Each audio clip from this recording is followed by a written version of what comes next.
This is Join Us in France, episode 175. This episode is brought to you by Patreon supporters and Addicted to France, the tour company that specializes in small group and custom tours in France.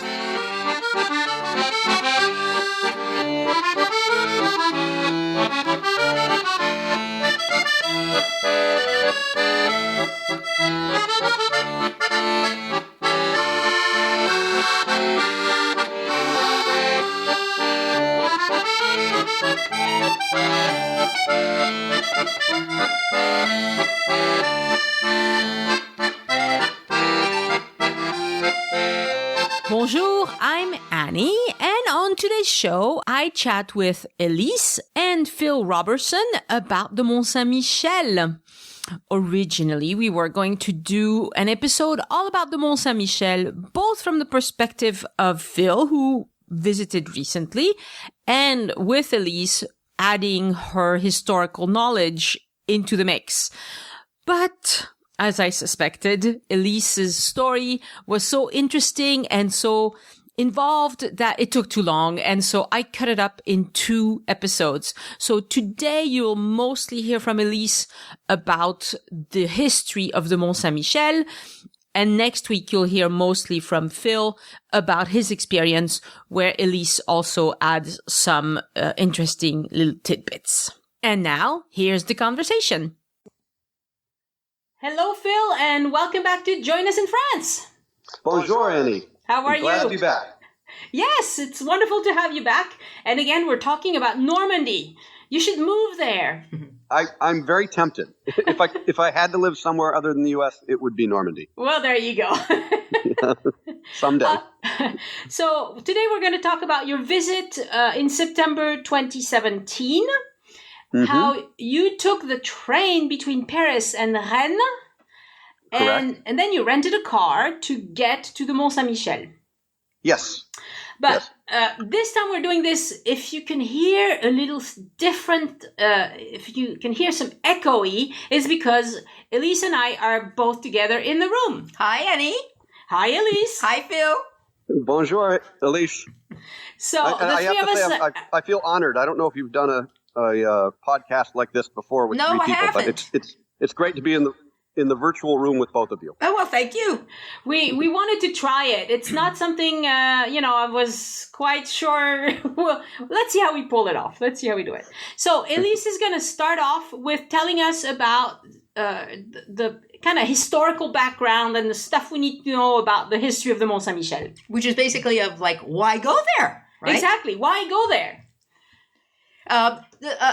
Something you might already know, but just in case you don't feel, I'm doing a little bit of my background research. Mont Saint Michel is the 3rd most visited cultural site in France. That is not a museum, outside of the Eiffel Tower and Versailles. Wow. Over 2.5 million people every year.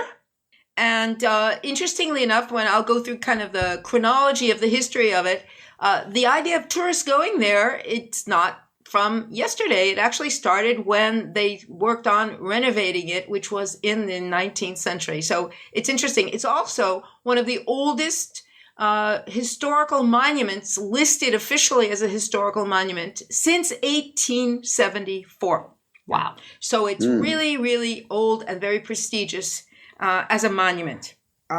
Maybe you want to say, I don't know if it works that way, but maybe you want to say, Phil, since you've just been there recently, you want to give an general idea of where it is?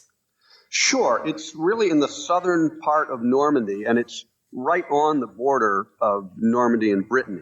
So it's, and I think historically there was even a debate over which area it belonged to. And historically, are you kidding? They're still fighting about that. No, they're not. In fact, I have a bunch of stuff to say about it. Yeah, you're right. Historically, yes, but not hysterically, which would be Annie. But yeah, actually, it's very interesting because you're right. It's right at that point. I was thinking about that yesterday. It's like if you take your hand and open up your thumb and your pointer, the Bay of Saint Michel, it's right down there in that little bottom of the curve.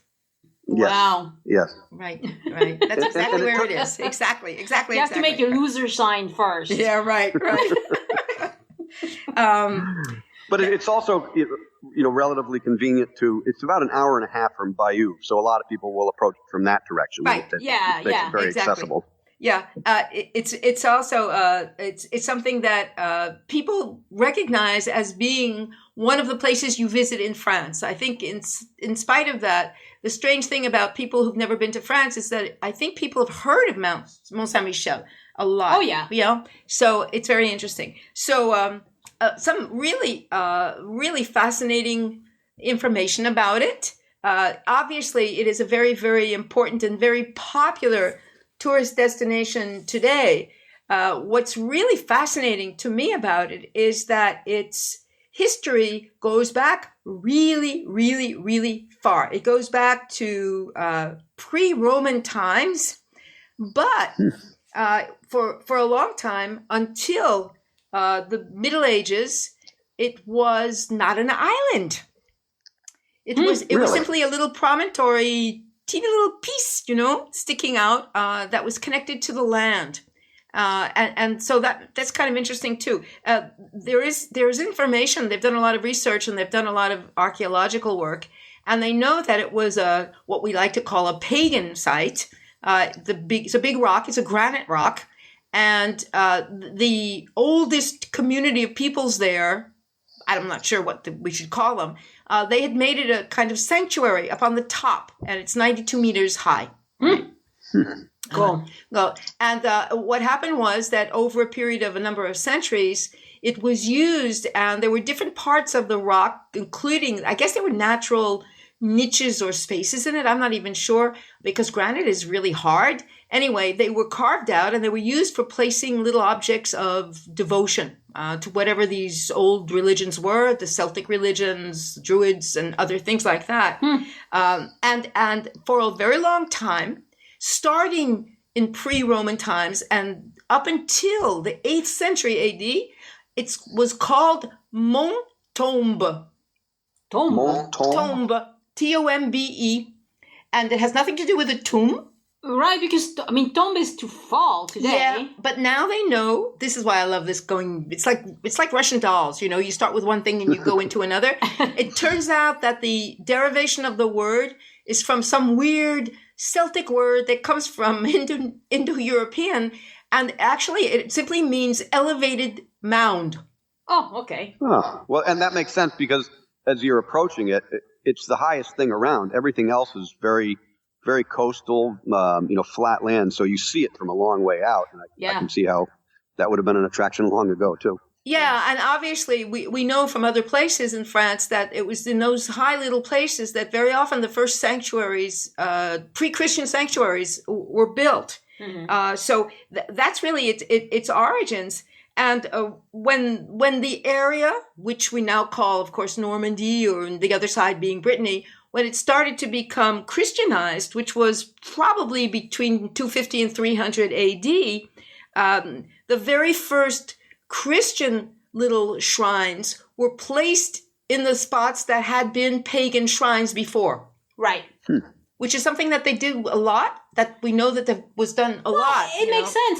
You go, this is the place where you go worship. Okay, you change gods. Right. All right, you just modify the decoration. But is part of it also to kind of erase the paganism? The original idea was that it was connected to, they think, a Druid religion, which, whatever, I don't know exactly what that means, except that obviously it was animist and they had objects. Apparently they were inanimate objects that were placed there that had carvings on them, like you find a lot of it actually in Brittany. And that was how come they know that it was used as some kind of sacred site, but there's no burial there of any kind. It's a solid rock. It's just solid granite. So there was actually no way for them to actually dig and make dolmen or things like that, but they placed things. It was very interesting. They did this kind of placing of rocks. Interesting. And then, so what happened was that, and this is very interesting too, is that in the early Christian times, places like this, which had some kind of aura about them, were used by hermits. Not hermit crabs. Those two. Those two, right? Mm. Yeah.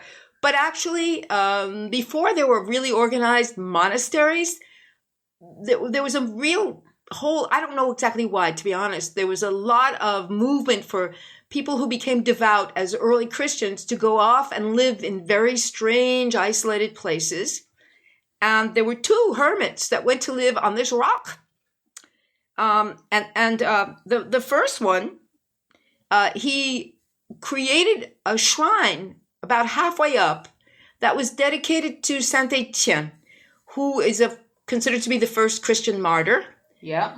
And so they placed, it was a kind of... that's Stephen in English. Yeah, that's Saint Stephen. And they made a niche, of some kind, and they placed obviously some kind of early statuary work in there. And then there was another one that was lower down at the very base of the rock, which is really where you start. I've been there, but a long time ago. But when you get past all of the shops and Mère Poulard and all of that, when you start going up, right there is what they call the base of the rock. And apparently there was a second shrine there. And so there were like a few hermits, I don't even know how many, who took to living, each one in a different corner of the rock. And it was surrounded by forest. So this is really interesting, because this is the part that gets to be interesting, that this was dense forest all the way around. This is the time of, the legends of all kinds of weird things and the Druids and everything. But it wasn't until the 6th century when there was a lot more, first of all, Christianity had basically moved everywhere. I mean, suddenly everyone was Christian, as opposed to being a little bit Christian, a little bit this and that. And there was much more organization, and it was the Franks. The earlier Franks, not Charlemagne, he comes a little later, but the earliest group of Franks who basically took over and were making this into the Frankish kingdom of what we now call France. And at that time, it was turned into a monastery, but not the monastery that we've come to know it as. It was just an early monastery. There's a difference between an order, in this case, of course, the one that follows is the Benedictines, and just a group of monks who create a living community and move together. And that's apparently what happened there.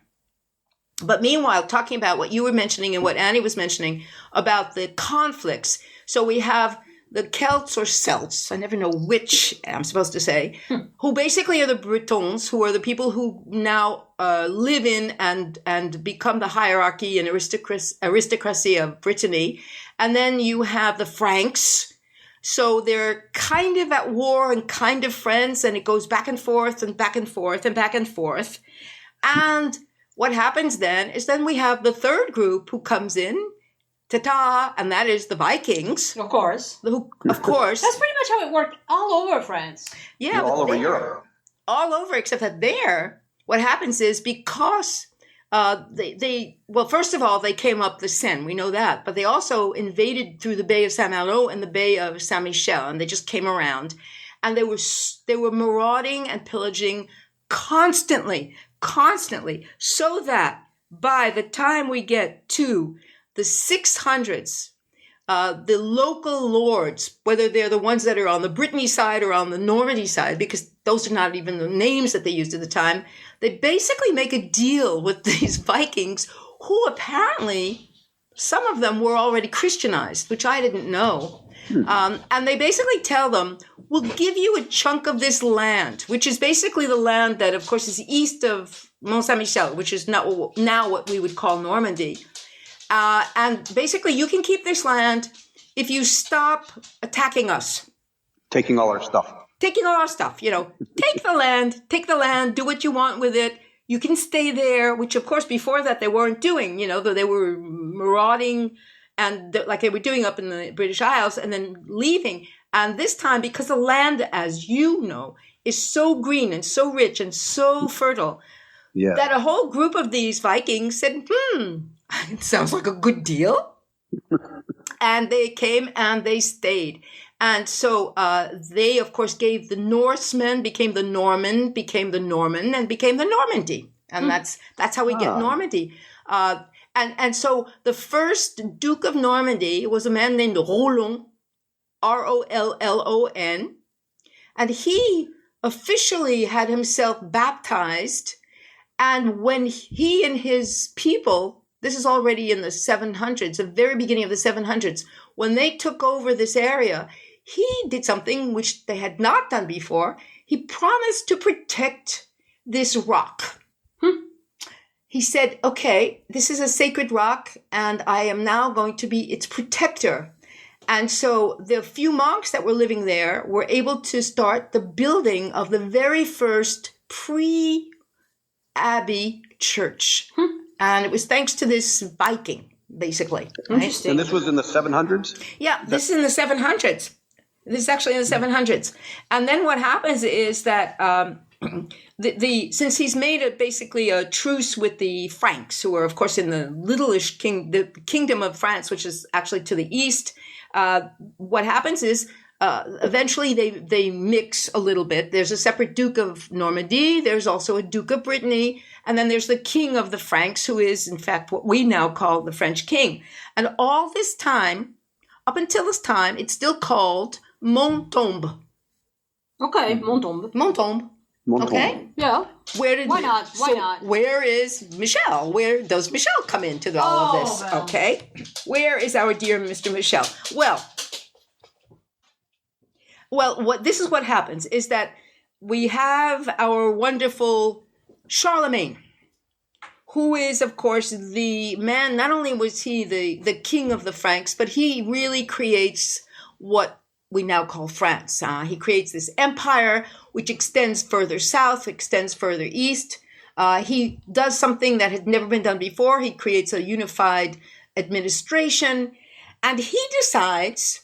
And of course, he's Christian, and we're still in a time when the Christianity in this part of Europe is not that different from Eastern Byzantine Christianity. There's some differences, but not that many.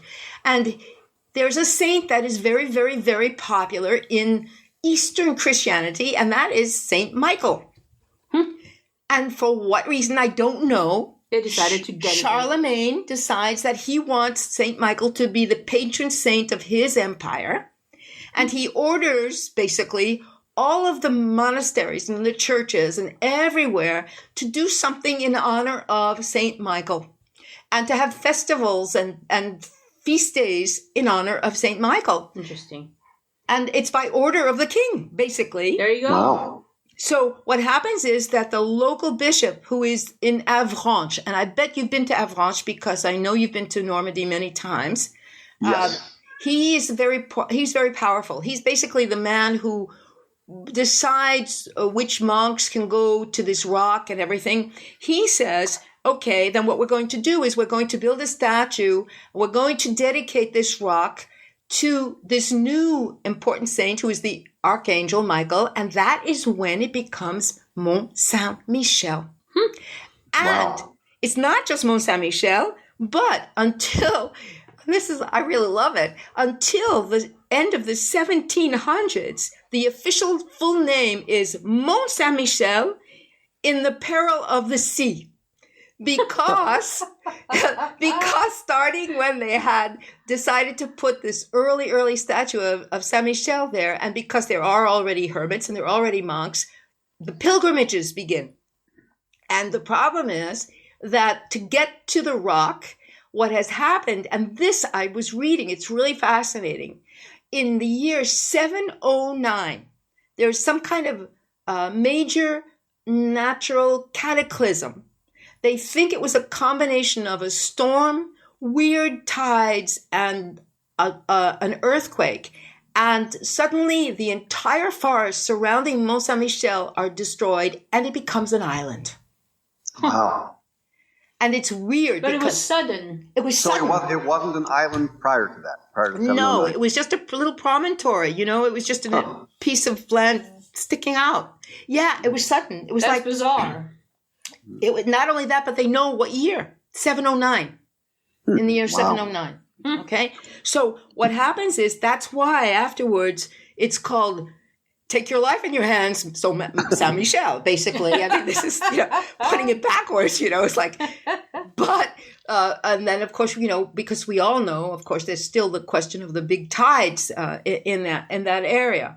And it's from that moment on that they decide to build an abbey, and they invite a group of monks to come and live there. And the very first church, which they have just recently uncovered some vestiges of, buried underneath all this other stuff, was built starting basically in the end of the 8th century. So this is really old, Yes. It's really fun too, because you can think of all these different peoples and everything. And in the midst of all this, we still have the fighting over whether it's Norman, whether it's Breton, whether it's this, whether it's that. Basically, that never really stops, except that the church, as a part of the Catholic Church, is under the control of the Bishop of Avranches, and that is Normandy. So apparently, in terms of the historical religious connection, it is always and has always been Normandy. Interesting. Wow. So a little bit more, some fun dates, and then into more recent history. In 847, another group of Vikings, not Roland, who's already, buried for a long time, long dead, whatever. Long gone. Another group of Vikings attack Mont Saint Michel and burn it to the ground. I mean, burn the church buildings and everything else. And it's rebuilt, it's rebuilt. I made a mistake about the dates, but that's okay. Roland comes actually after that. He's the one in 911. But what happens is that they rebuild the church, and that is when Roland decides that he's going to put it under Viking protection so that never happens again. And it is in the year 1060, which is just about the time when William the Conqueror goes across, right? 1066. Yes. So this is the Vikings have been living in Normandy for a little over 100 years. They have Latinized themselves. They've Christianized themselves. They are the Dukes of Normandy, and they also claim the throne in England. They never claimed the throne in Paris, but they claim the throne in England. So now what happens is you don't have fighting between the Vikings and the Franks. You have fighting between the English and the people living in what we now call France. So this is an area that constantly was seeing different groups fighting for control. However, in the midst of all this, with all of the fighting and all the burning, the little abbey on the top of this rock becomes the most important seat of intellectual learning in all of Western Christianity. And believe it or not, this is wonderful for me. It is the place where the brothers, these are now officially intellectual brothers, they are the first ones to translate Aristotle from ancient Greek into Latin. Huh? Wow. That's where they did it. That's where they did it. Wow. Yeah. And they did it before the people in Andalusia, and they did it before anybody else. It was known as the most important scriptorium and center of learning besides religion during this time when people were burning and ravaging everywhere. Right. And that all happened on this little island. Yep, and it all happened on this teeny, it's 92 hectares, the whole thing. It's really small. I mean, it's just really, really, really tiny, including the land around it and everything else. And it became, because the monks did not leave when all these people down below were fighting with one another, it became in the mentality of the people a symbol of resistance, which is really interesting. So it was really its heyday, let's put it, between the 11th century and the 14th century, when it was a famous seat of learning and pilgrimages. And of course, the Benedictines, who were now the official order of monks who lived there. And they were brought in because the original monks and brothers that were there had become very debauched. Oh, debauched brothers? Debauched. Oh my. I love that word. I just love that word. Yeah. It happens, in fact, every single time, unfortunately. But the original groups of brothers who lived there, apparently by the time they asked the authorities, wanted to clean it up, literally in the religious sense of the term, bring them back to the devout austerity of living in an abbey. They were brothers who had their entire families, including kids living there. They were going out hunting, and they were rolling in money, and it was a totally weird situation. Yeah, not your normal church kind of. There's no vows of poverty there. No. And then it's the Benedictines, which of course is the oldest formal order created in France by Saint Benoit, which was a long time before, in the 6th century. But it was the Benedictine order, which became the most important of all the monastic orders anywhere in France in the earliest part of the Middle Ages.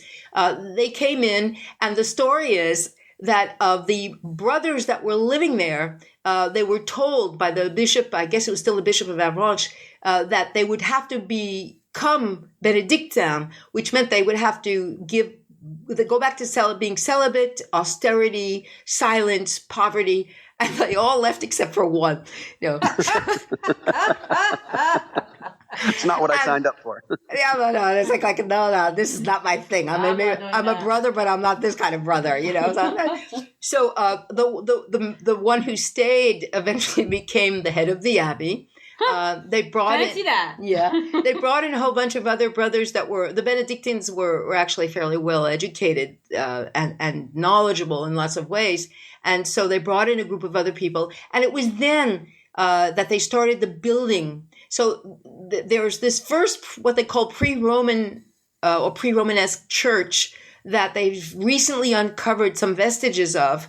And then there is the one that was built starting in the 11th century, which is topped by the one that came later, which is late Romanesque, early Gothic, which takes us all the way up, as you know, all the way up to the very, very top of the rock. And it's, of course, very unusual that the churches were built like that, so that literally one is on top of the other. Well, it might have been their only option, too, because if you're going to stay on that island, there's pretty much one place to build. Absolutely. Yeah, but, some of them, what they would do is take down a wing and put on the wing, but this is literally like, sitting on somebody's head. Right on top. Right on top. And it is really what makes it so impressive when you go all the way up to the top. So there are two big statues of Saint Michel. One dates from the early 1500s, and the other one, which is the biggest one, or the bigger one, is actually only from the end of the 19th century when they did the restoration work on it. So gotcha. We're going to shorten this and go through this more quickly now. That the Benedictines run it, and it's a prestigious abbey, and there's this huge pilgrimage, and this goes basically up until the end of the 1500s, end of the 16th century. By the time we get into the 17th century, most of the brothers have left. I'm not sure why. There's a lot of problems with the war between the English and the French. Then you have the problem of Protestantism, so there's all these conflicts going on. And what happens, to my great surprise, is that starting in the 1600s, they actually have abandoned it as a monastery, and it gets turned into a prison. What? And one of the reasons it still exists is because it was turned into a prison. It was a royal prison. And started in the 1600s, and in the 1700s, well before the revolution, it was what is called a penitentiary center, and they had men, women, and children inside it as a prison. And apparently they were used as like indentured servants for doing all kinds of manual labor and everything. What? So that by the time we get to the end of the 1700s, a lot of the intellectuals and writers in Paris are talking about what a scandal it is that they're being used, that it's being used that way. So how long was it used as a prison? Over 100 years. Wow. Over 100 years. So when did it start, this prison business? It started being a prison. It started being a prison at the end of the 1600s. Okay.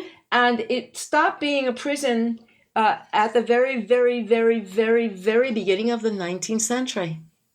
So 1800. Yep. It was called the 200 years. Almost. It was called the Bastille of the sea because it was such a huge. Bastille de la Mer. Bastille de la Mer. De la Mer. Because Bastille. Bastille. Bastille. Oh, Bastille de la Mer. Right. Because it was such a horrible prison. Huh. Right. Wow. Wow. And at the same time, there was a little corner in one of the lower church where there were 2 or 3 Benedictine monks who still lived there. They probably the ones giving alms to the prisoners who were dying. I don't know. In 1810, there were several thousand men, women, and children prisoners in Mont Saint Michel. They when it was taken over and everybody was evacuated. First Victor Hugo wrote about it, which is the beginning of the 19th century. Yes. Scandalized and talked about the treatment of the people. When they closed it officially before turning it into a national monument, they estimate over 14,000 people had one time or another spent time as a prisoner there. Wow. That is not something I had ever heard. No, you wouldn't associate with it, right? So what happens is that in 1863, it is closed. It is closed. In 1874, it is made into a historic monument, and Viollet-le-Duc, who is basically almost dying because he's already a relatively old man, two of his students, two of his followers, with his permission and his ideas, I think, they are given the job of doing the restoration, and that is when it officially becomes a national monument. So some of it that you see now is, in fact, 19th century right? 19th century neo-Romanesque. Well, because he probably did there what he did to other places. Right. I mean, Viollet-le-Duc renovated a lot of places, including Notre-Dame, including Carcassonne. Right. And he added stuff that was from his time, I mean, obviously. Right. And he added all these special pointy little things. Yeah, he liked pointy roofs. And in 1880, the tourists began. 1880? As opposed to the pilgrims. Yeah. They built a first road that was used for wagons and for people to walk across. And tourists started because it was famous. It was famous about pilgrimage. It was famous for all this. And it says here, this is what I love. In 1908, there were 100,000 tourists a year. Wow. And That's a lot. That's a lot in 1908. 1908. Right? And the pilgrims began again. That was the thing. It was like, this is really what brought the pilgrims back, because it was now a place that they could go back and they could forget the nasty part of its history. Yeah. Which is typical. And then the big boom, of course, is post-World War II. With free time and everything else. So the pilgrims, when they go, is there a shrine there? Yeah. Are they going for something special? They go to pray to Saint Michael. Well, Saint Michel, okay, right. Yeah. And so this is the deal, that there's this... But I mean, do they have bones or cloth or something from the Holy Grail? There is a piece, okay. This is the legend, who knows when these things are true or not. The story is that in order to make sure that it was devoted to Saint Michel, Saint Michael, that the abbey, the Bishop of Avranches, who was in charge of the Mont Saint Michel, he sent two of his monks to this town in the Puglia, which is in the heel of Italy. Okay, the town is the town of Gargan. I looked this up also on. How do you spell that? Gargan. Okay. This is where the very first church and abbey devoted to Saint Michael, Saint Michel, was ever in a Western European country. This is starting really early in Christianity. Yeah. And in order to make sure, I'm sorry, I have to laugh. In order to make sure that this was authentically devoted to Saint Michael, he told these two monks to go to Gargan and bring back part of the relics from there. Go rob them. Go take them. I mean, yeah. So they brought back a piece of rock that theoretically has an imprint of St. Michael's foot. Nice. Okay. That's better. I mean, that's better than some interesting. Of the stuff they interesting. Worship. You can put a footprint in a piece of rock. You go figure that one out. And fossilized later. And a piece of the cape that he was supposed to have worn. All right, so they have actual things that people are supposed to worship. Right, exactly. Yeah, okay. So that is, and the dedication happened then. That was in 700, whatever. And then it's St. Michael who's protecting everybody ever since. Yeah, okay. Against the sea, which is obviously... Against the sea, right. Yeah. And then, interestingly enough, the Benedictines who came back at the end of the 19th century, they left again because there weren't that many of them in 1979. And now there is I thought it was still Benedictines, but it's not. There is an order of monks who do live there and take care of it, but they're the Order of Jerusalem. Huh. Yeah. So that is really the history of Mont Saint Michel. But do they live there? Like, do you see them? Or are they like recluse? Did you ever? How many times have you been there, Phil? I've been there twice. I was there in 2012 and then this year. I was there. Okay, I was there twice, but the first time was a long time ago, and I was there once. I think that first time I was there at night. I may be wrong, but I think that I was there at a moment when they were doing some kind of ceremony, and I have a vague memory of seeing some of the monks there. Huh? Yeah. Yeah, I didn't see anybody, but when you're in the abbey, I mean, you can kind of tell it's still, it's still used as a religious site. Right. Sure. It's used as a tourism site more than anything, but certainly it's not just a museum or a relic. Right. No. And of course, there are still pilgrims.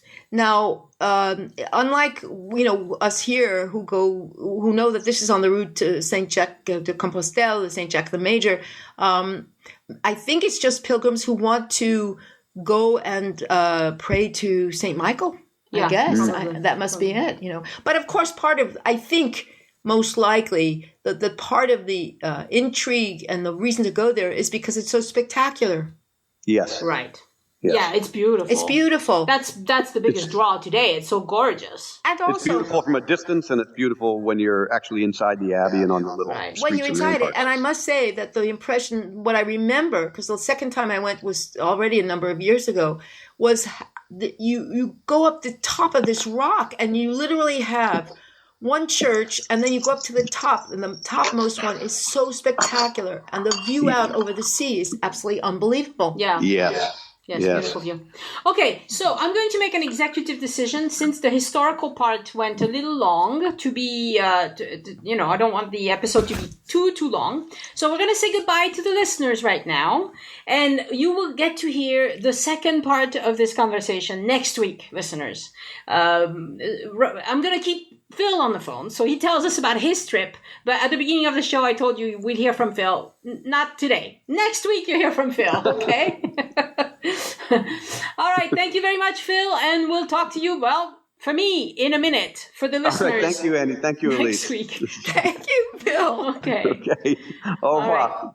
Right. Au revoir. No new patrons this week. Boo-hoo. But my thanks to all the patrons who support the show month after month. I want you to know how much I appreciate your continued support. To join the list of patrons, visit patreon.com, Patreon, and search for Join Us in France. Thank you for tipping your guide, Erica Lure, I'm not sure.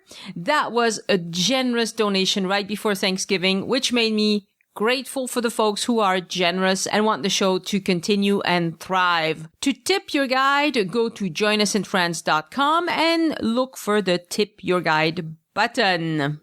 And now for my personal update. Well, the month of November 2017 is coming to an end, which means the end of NaNoWriMo. I'm so close to completing the first draft of my first book that I can say with certainty that I will achieve my goal. Ladies and gentlemen, yay! It was a fun challenge, and I will definitely keep writing because the more I do it, the easier it gets, and I have so much to share about France. Many of you wonderful listeners have volunteered as beta readers, and I'll be in touch with you during the month of December or possibly early January, we'll see, when the book has been through a couple of first revisions. On the Join Us in France closed group on Facebook, I asked if you'd ever walked between Notre Dame and the Eiffel Tower, and I loved to see all your responses. The reason I wanted to know is because I'm creating an area of the new Join Us in France website that's called Paris Walks. So thank you for helping me craft that. You guys are smart, and you certainly know an awful lot. If you're not a member of the Join Us in France closed group on Facebook, I invite you to join, but please answer the questions because I get so many spammers, it drives me nuts. So at least if you try to answer the questions, even if it's just to say, I don't remember, it helps me weed out the spammers. And speaking of crafting things, the new year is almost here, and I will be setting some new goals for the show in 2018. This is going to be our 4th year, so it's unbelievable how time flies. So the question of the week that I'll post on the Join Us in France closed group is going to be, what changes do you think I can make to the podcast to make it even better? So, what do you want me to do differently? What do you think could help the show get more reach? I'll make some suggestions of things that I can think of that I need to change, but I'm sure you'll come up with great ideas too. The question will appear tomorrow on Thursday on Facebook. Please give it some thought and let me know. I've started producing short videos that are just around 40, 50 seconds long or something that introduce the topic of episodes. They're kind of teasers. I made one introducing the episode on classic French recipes that you can use for Thanksgiving, which was episode 172, and the one on Corsica, which was episode 173, the one on Collioure, episode 174. And I'd love your feedback on those. Is it worth spending the couple of hours that it takes to do these? Because I've been publishing the full audio episodes to YouTube, but I realized that YouTube is not it's not an audio platform. It's a video platform. So I'm thinking, well, maybe I should do short videos, teasers, put those on YouTube and send people to the podcast feed instead, the audio podcast instead. Anyway, I'd love your feedback on that too. Okay, so this one, I hesitated to share this with you, but I think it's important because it speaks loads about who I am, really. Since I want to write travel books, I decided I should get some training.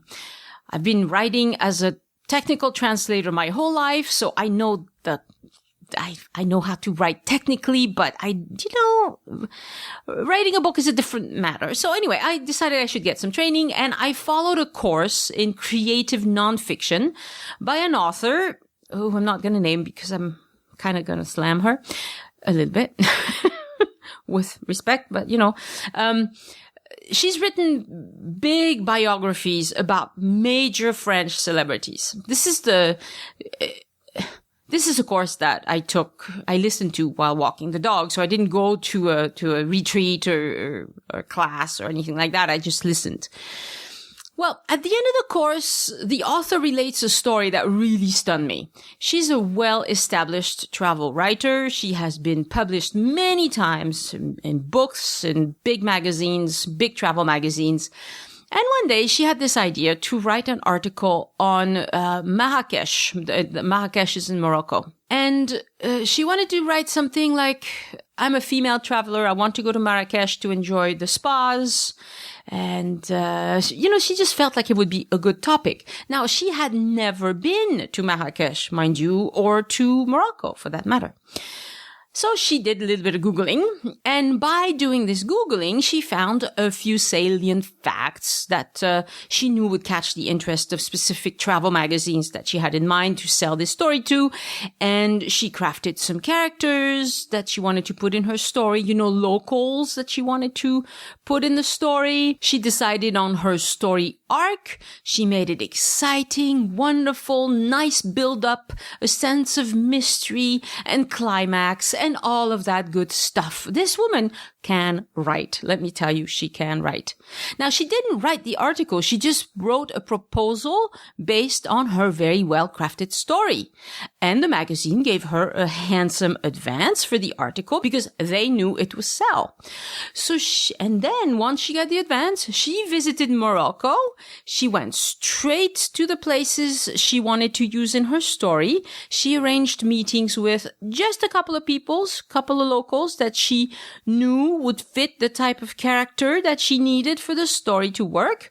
She ignored everything else about the country. If it didn't fit her narrative, it wasn't going in there. And voila! Great travel writing! Okay, if this is travel writing, then I am doomed. Because I cannot ignore everything I know about France simply to craft a fairy tale based on a good story arc. Or should I? You tell me. The best way to connect with me is email me, Annie@joinusinfrance.com, or call the voicemail number. It's 1-801-806-1015. This is the French tip of the week.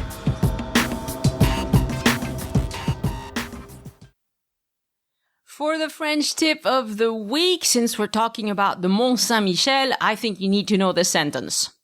Est-ce qu'il va pleuvoir demain? Est-ce qu'il va pleuvoir demain? Will it rain tomorrow? Est-ce qu'il va pleuvoir demain? No French history brief this week. It'll be back next week. And for next week's show, like I said, it'll be the rest of the conversation with Phil Robertson. Thank you for listening. If you heard something in today's episode that someone you know would enjoy, on the Join Us in France page on Facebook, and tag them. Have a wonderful week, and I'll talk to you next week. Au revoir.